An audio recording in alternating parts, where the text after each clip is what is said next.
ছাদ বাগানে আজকে ফুলকপিগুলো কাটতে চলে এলাম। তো এগুলো দেখো, এই যে রঙিন ফুলকপি। তো তোমাদের আমি আগেই দেখিয়েছিলাম ফুলকপিগুলো যখন ছোট ছিল, তো এখন দেখো কাটার মতো অবস্থায় চলে এসছে। আর এইটা দেখো না কেমন পুরো ফুল হয়ে গেছে।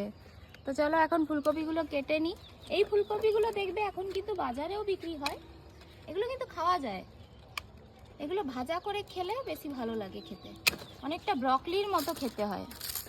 ব্রকলি যে পাওয়া যায় না, ব্রকলির মতো অনেকটা খেতে হয়। এই দেখো, এইটা দেখো কেমন হয়ে গেছে। ঠিক আছে দাঁড়াও, এইটা দেখো, এই যে পাশে এই যে ব্রকলিও আছে আমাদের। ধরো ব্রকলিটাও কেটে নিই, সবগুলোই আজকে কেটে নেবো। তো শীতের শেষের শেষ সবজি ফুলকপি। বাগানের টাটকা টাটকা ফুলকপি দেখো,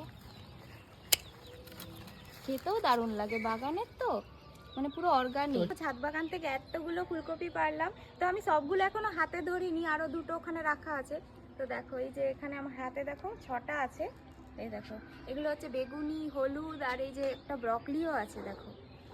তো আমাদের ছাদ বাগানের ফুলকপি তোমাদের কেমন লাগলো জানাবে।